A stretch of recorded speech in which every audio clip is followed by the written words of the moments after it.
반갑습니다. 모든 낙찰자들이 행복한 1% 기부에 동참하기를 희망하는 영매 채널 김도인입니다. 자, 이번 사건은 경남 거제시 조선 경기 영향으로 지역 경제가 굉장히 어려운, 그렇게 우리가 언론에서도 많이 보고 있는 거제시, 거제시 상동동에 있는 거제신현 SK뷰 아파트 사건입니다. 네, 물건 종류는 아파트고 대지권은 20.1평, 건물 면적은 22.7평입니다. 토지와 건물은 일괄 매각. 감정가는 1억 3천, 1억 3천 밖에 안 됐습니다. 아주 저렴한 아파트죠. 이것이 20% 유찰돼서 1억 400만 원에 진행 예정이고, 소유자와 채무자는 최 누구누구라고 되어 있습니다. 채권자는 남 누구누구라고 되어 있습니다. 입찰 35일 전이고 2019년 11월 26일 날 1차 매각을 했으나, 보시다시피 아무도 입찰 안 했습니다. 그래서 유찰됐고 떨어져서 1억 400, 2020년 내년으로 넘어갑니다.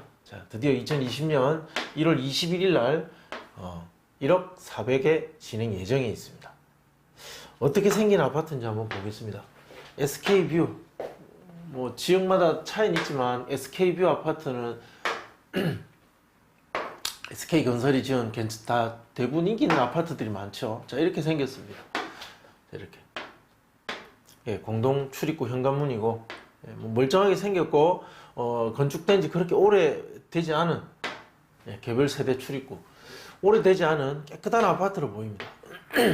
누가 살고 있는지 보겠습니다. 누가 거주하고 있느냐는 정말 중요합니다. 여기 보시면 세입자가 있습니다. 이 누구누구라고, 임차인이 살고 있다.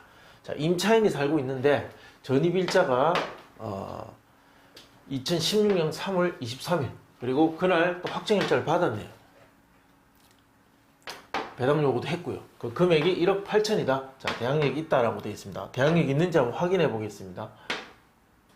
근저당, 여기 보시면 2016년 4월 1일 어떻습니까? 3월 23일, 날짜가 빠르죠?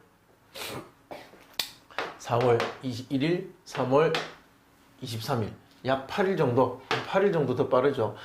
이 전세권이 들어오고, 그리고 근저당을 설정했습니다. 이 전세권 설정 등기도 해놨죠, 이 사람이. 4월 1일 날 전세권 설정 등기를 했습니다. 같은 날 했는데 접수번호는 이것이 빠르다. 그러나 일단 그것과 무관하게 여기 보시다시피 전입일과 확정일자가 며칠 더 빠른 상황입니다. 이렇게 대항력이 갖춰진 세입자가 있다. 이 전세권보다 날짜가 빠르기 때문에, 근저당보다 날짜가 빠르기 때문에 대항력이 있고, 낙찰자가 인수해야만 되는 권리, 그것이 바로 전세권이다. 이것은 인수되는 전세권입니다. 그러면 말소 기준 권리는 이 근저당입니다. 근저당. 이 근저당을 말소 기준 권리로 해서 모두 소멸됩니다. 모두 소멸되고 전세권만 남는다. 이 전세 금액이 얼마입니까? 1억 8천입니다. 배당 요구는 했습니다. 제가 준비한 자료 보겠습니다. 매수인에게 인수할 부담, 매수인이 인수하게 될 부담, 등기부 사항에 없음이라고 되어 있는 것은 이제 그 보증금을 다 받을 때 감안해서 그런 거고, 이거 아닙니다. 인수할 사항은 배당 요구를 했기 때문에 배당을 못 받은 금액,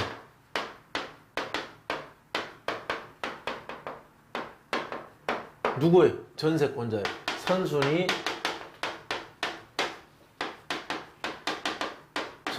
전세권자.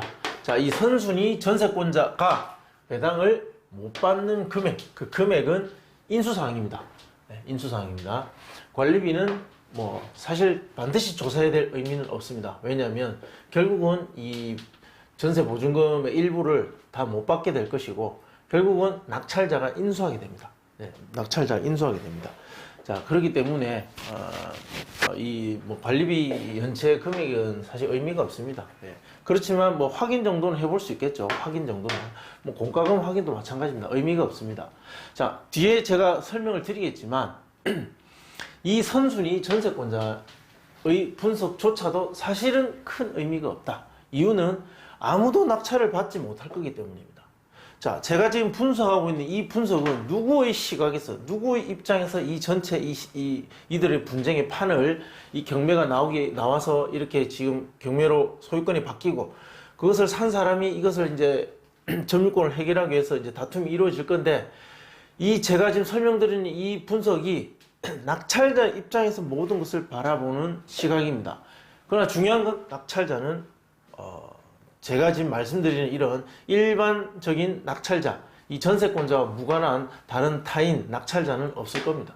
있을 수가 없죠. 이 전세권자가 그 주인이나 마찬가지이기 때문입니다. 이 분석 자체가 사실 의미는 없습니다. 다만 이렇게 인수된다라는 것, 이 선순위가 인수될 수 있다는 것을 알아야 입찰에 안 들어가겠죠. 입찰 들어가지 말라는 말을 길게 하고 있는 겁니다, 지금. 자, 보겠습니다. 임차인 있죠. 선순위 전세권 등기자, 보증금 1억 8천이고, 전입일과 확정일자는 모두 2016년 3월 23일, 근저당 4월 1일, 이보다 빠르다. 배당 요구는 했다. 자, 즉, 이 1억 8천이라는 돈을 받고 나는 나가겠다. 돈을 달라. 자, 그것이 배당 요구죠. 임차인과 면담한 바, 자, 면담을 했습니다. 임차인 세대가 전부 점유하고 있다. 자, 명확해졌습니다. 이 선순위 전세 등기권자가 실제로 가족을 데리고 점유하고 사용하고 있고, 그리고 이 1억 8천을 못 받고 지금 그 집에 있는 상황. 그래서 경매 진행됐고, 이 돈을 받고 나가겠다라고 배당 요구를 한 상태. 자, 그러나 지금 감정가 1억 얼마였습니까? 3천이었죠. 감정이 1억 3천이고 이것이 유찰돼서 1억 400만 원이 됐습니다. 얼마에 낙찰되겠습니까? 뭐 이것이 1억 9천에 낙찰되겠습니까? 2억에 낙찰되겠습니까? 절대 그런 일은 없죠. 아무도 입찰 들어갈 수가 없는 상황입니다. 1억 8천을 인수하고 못 받는 금액을 인수하고 입찰에 들어갈 사람은 아무도 없다. 결국은 이 임차인 혼자의 고민이고 그가 해결해야 될 일이다. 즉 분석 자체가 의미가 사실은 없다라는 거죠. 얼마가 낙찰될 것이라는 분석 자체가 사실 의미가 없습니다. 다만 뭐 인수되는 권리의 어떤 이런 사건을 한번 수업해 주기를 원하시는 분이 있어서 제가 일단 이런 사건을 수업하고 있습니다. 뭐 예를 들어 이게 5천만 원이다. 5천만 원 같으면 또 분석의 의미가 있죠. 예. 요거 받고 다 나갈 거니까 충분히 받을 수 있으니까 이 금액 낙찰되는 금액에서 이 정도는 충분히 받을 수 있기 때문에 뭐 인수된다고 해봐야 배당이 다 받을 것이고 뭐 문제될 것이 없습니다. 명도 계획 및 비용 보겠습니다. 자, 명도 대상자는 일단 임차인입니다. 명도 시키고자 한다면 임차인 내보내야 되겠죠. 내보내려면 1억 8천 중에 못 받는 금액을 주면 됩니다. 명도 방법은 간단합니다. 그러나 현실에서 일어나긴 어려운 일이다. 자, 권리관계는 대항력 있는 임차권자. 자, 배당받지 못한 금액을 지불할 때 명도가 될 것이다. 자, 이게 지불을 할 일은 일어나기 어렵다. 강제집행. 자, 강제집행은 아예 안 됩니다. 선순위 대항력 있는 임차인이기 때문에 강제집행 자체가 안 된다. 자, 이사 합의. 배당받지 못한 보증금 인수하면 자, 이사 나갈 겁니다. 명도 소송 가능성은 거의 없다고 보시면 됩니다. 시장에 나와 있는 매물. 자, 이것이 중요합니다. 오히려 이 사건의 분석에 있어서는 이것이 가장 중요하죠. 자, 매매 물건 중에 동평형대 호가되고 있는 물건입니다. 1억 4,500, 4,300. 자, 감정은 1억 3천이었습니다. 이 물건 1층인가 그렇습니다. 1층. 그래서 다른 물건들보다 감정이 쌉니다. 자, 시세가 이렇다는 거죠. 소위 말하는 받고 싶어하는 금액들이. 그러나 보증금은 1억 8천이다. 자, 누가 입찰 들어갈 수 있겠습니까? 실거래가 보겠습니다. 동평형대 물건이네요. 물건 보시면 과거에 제가 요거는 왜 올려놨냐면 2016년도 이 전세 세입자가 전입했던 날이 2016년 3월 23일입니다. 자, 이때 이 할 즈음에 이 아파트 가격 시세인데 한번 보시라고요. 2억 500, 2층. 1층인데 1억 11층인데 1억 7천도 있긴 있었습니다. 1억 9천, 650, 2억 1천. 3월 달에 2억 1천까지도 가는. 예, 그래서 1억 8천에 계약을 했다. 자, 이거죠. 뭐 전세 물건이 귀했겠죠. 이 당시는 이 금액에 전세 계약을 했어도 물론 안전하진 않지만 경상도 내에 이런 시장들이 좀 있죠. 예, 전세가와 매매가의 차이가 불과 얼마 나지 않는, 자, 이런 시장이 뭐 군데군데 있기 때문에 이 현상을 받아들일 수 있었을 것입니다. 그러나 3년이 지나서, 자, 지금은 보십시오. 실거래가가 1억 3,500, 1억 4천, 뭐 1억 3,800 이런 상황입니다. 1층이니까 당연히 뭐 한 1억 3천 정도 되겠죠. 실제 매매 거래 가는 금액은 이거보다 낮을 수도 있습니다. 우리 물건은 유찰돼서 1억 400이 됐습니다. 대상물의 가치, 감정가 1억 3천이지만 실제 거래 가는 금액은 1억 2천에서 1억 3천으로 본다. 자, 인근 낙찰 사례들이 있습니다. 대동다숲도 있고, 뭐 거제 신현 SK뷰 아파트도 있고. 그래서 자, 그것을 분석해 봤습니다. 대동다숲과 SK뷰 05년도와 08년도의 건축이고 둘 다 25.7평, 25.6평. 자, 13층입니다. 둘 다. 그리고 하나는 남동향, 남향. 자, 공통점 있죠? 2차에 모두 낙찰이 되었다. 그리고 4대1이고 6대1이다. 4대1, 6대1 정도의 경쟁률이면 아주 그냥 무난한 실거주자들이 적당히 있는 그런 시장이다. 완전히 죽지도 않고 어느 정도는 돌아가는, 그러니까 이 시장이 지금 현재 가격이 떨어져서 어느 정도는 바닥까지 왔다는 겁니다. 1년 이상 이 가격을 유지하고 있고 4대1과 6대1의 경쟁률을 보인다는 것은 이 정도 가격 오면 바닥이라고 시장은 판단하고 가격만 좋으면 이렇게 들어온다. 자, 감정가는 1억 5,600이고 1억 6천이다. 거래 가는 금액은 이러했고 낙찰가는 이렇게 기록이 되었습니다. 91.9%, 92%뭐 그 정도 된다.